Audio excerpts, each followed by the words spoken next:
Fui convidado para fazer uma palestra para consultores, vai ser hoje às 18 horas, eu convido, vou inclusive botar o link aqui para quem quiser participar. E eu acho que a pergunta que todo mundo se faz é o seguinte: qual é o diagnóstico que nós temos para a gente estar vivendo um ambiente estável, em que as pessoas dominavam o cenário, né, com certa tranquilidade, grandes organizações permaneciam líderes de mercado durante várias décadas e de repente a coisa virou. Qual é o diagnóstico? Aí você vai ver aí no mercado as opções, né? Você tem lá a sociedade da informação, sociedade do conhecimento, aí depois você tem revolução industrial, a quarta revolução industrial, e aí as pessoas vão apostando nisso, etc, etc. Desse diagnóstico, você vai fazer os prognósticos. E dos prognósticos, você vai fazer o tratamento. Não é uma coisa lógica isso? Primeiro você tem que fazer o diagnóstico, definir bem qual é o fenômeno, fazer o prognóstico e fazer o tratamento. Para você poder chegar no diagnóstico, e você diz, é uma revolução industrial, então vamos estudar as revoluções industriais. Mas é uma revolução industrial que a gente está passando? A revolução industrial existe, é uma sub-revolução, mas não é a principal. Nós estamos vivendo mudanças na política, profundas mudanças políticas, as pessoas começaram a participar intensamente da política, a gente tem percebido isso no mundo todo, e isso é uma característica de uma revolução industrial. A indústria está mudando e aí muda a política? Faz sentido isso? Faz sentido falar que a gente está vivendo a sociedade do conhecimento, quando na verdade toda a sociedade humana é do conhecimento? Faz sentido você dizer que os gregos, né, a Renascença, não foram sociedades do conhecimento dentro de um determinado contexto? O conhecimento agora tem uma relevância muito maior. Sempre teve. Então, esses equívocos de diagnóstico têm prejudicado bastante. E aí, qual é o diagnóstico, Nepô? Então tá, beleza, Nepô, qual é o diagnóstico? O diagnóstico é o seguinte: primeiro a gente precisa caracterizar o fenômeno, a essência do fenômeno. Qual é o fenômeno que a gente está vivendo? Aí você vai procurar, eu comecei a fazer isso quando fiz o meu mestrado, isso já há bastante tempo atrás, 94, 95, que eu fui fazer o meu mestrado, eu fui procurar, assim, quem são os autores que podem ajudar no melhor diagnóstico possível do que a gente está vivendo. Procura, puf! Bati no Pierre Levy. Sugiro, livro, Cybercultura. Aí o que vai o Pierre Levy? Qual é o grande mérito do Pierre Levy? Ele vai resgatar a Escola Canadense de Comunicação, mesmo sem dizer que faz isso, e vai dizer, olha, toda vez que muda, olha aí galera, que muda a mídia, a sociedade entra, a gente abre uma nova civilização. É isso que ele diz. Aí vai comparar lá, chegada da oralidade, chegada da escrita impressa, chegada do digital. Puf! Então, olha só, o diagnóstico. É um fenômeno social recorrente, que marca inícios de novas civilizações, e a partir do momento que eu defino qual é o fenômeno e percebo que ele é recorrente, o que eu vou fazer? Eu vou estudar cada um dos fenômenos, porque se ele é recorrente, ele tem padrões. Quando eu aprendo os padrões desses fenômenos, o que eu faço? Eu começo a enxergar a estrutura, as mudanças estruturais. O que aconteceu com a chegada da oralidade? O que aconteceu com a chegada da escrita? O que aconteceu com a chegada da escrita impressa? E aí a gente começa a olhar a história do alto da montanha. Fenômenos sociais recorrentes, como a chegada da nova mídia, a chegada da nova mídia quebra, e aí que está o grande problema, ela cria uma anomalia, que é uma definição do Thomas Kuhn, que eu também sugiro vocês lerem o livro, Estrutura das Revoluções Científicas, em que em determinado momento você tem um fenômeno que você não consegue explicar. Os paradigmas para explicar o fenômeno, as teorias, os conceitos, não são suficientes. Aí você tem uma anomalia, tem que criar novos conceitos. É o que a gente está precisando fazer nas ciências sociais.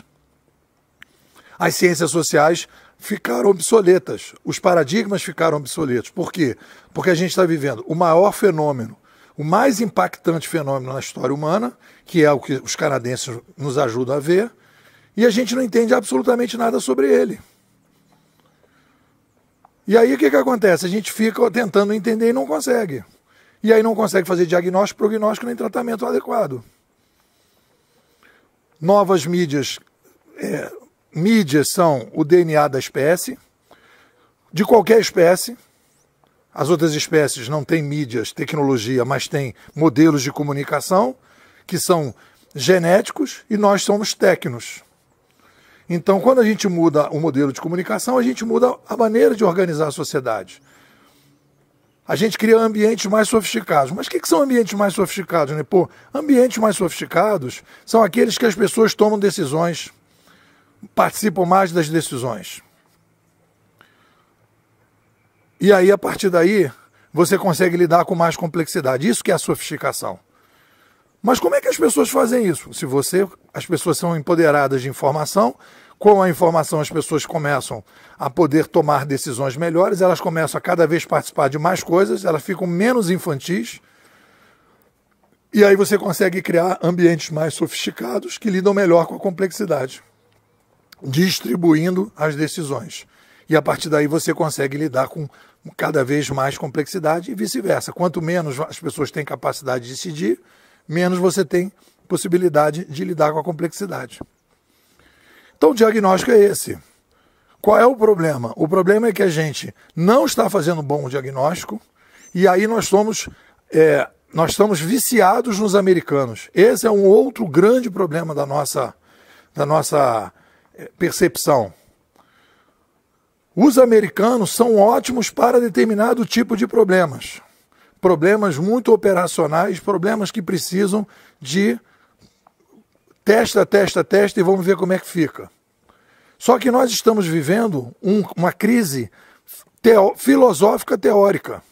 E os americanos, me desculpem, de maneira geral, principalmente os que vêm para o Brasil, são péssimos nesse tipo de coisa. Isso é uma tradição que já vem há bastante tempo. Nos Estados Unidos, eles são super, hiper pragmáticos. É um pragmatismo tóxico hoje. Então as pessoas ficam lendo os americanos, procurando respostas que eles deram todas as boas respostas. Né? É quase como se você tivesse tomando um remédio durante 10 anos da sua vida, chega um determinado momento que aquele remédio começa a fazer mal. Não é porque fez bem durante um período que ele vai fazer bem sempre. E aí a gente não consegue chegar nos canadenses. Joga para escanteio. E a solução, na minha opinião, é mergulhar nos canadenses. E aí a gente fica nessa codependência do pensamento americano, achando que os americanos vão ter saída para isso. Os americanos conseguem criar as empresas, mas não conseguem explicar o que está acontecendo. Os livros que chegam aqui são livros muito fracos, eles não explicam. Se você comparar os livros do Pierre Levy com os outros livros canadenses, dos americanos, dá banho.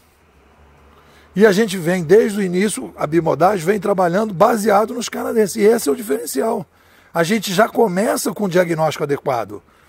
Com o diagnóstico adequado, a gente vai melhorando o diagnóstico, vai melhorando os prognósticos e vai conseguindo chegar a melhores tratamentos. É um pouco por aí. O que vocês dizem? Bom, agora no mês de março nós estamos discutindo aqui a imersão 5.3, estamos falando do livro do Taleb, né? Voltando a falar do livro Cisnes Negros, né? O livro que projetou o Taleb, e falando sobre o futuro das profissões. Eu convido você a participar da melhor escola de futurismo do Brasil, Bimodais. Você vem aqui tomar a pílula vermelha, sair desse mimimi que o mercado está hoje. Me manda um zap, 21 99608 6422. Vou repetir, 21 99608 6422.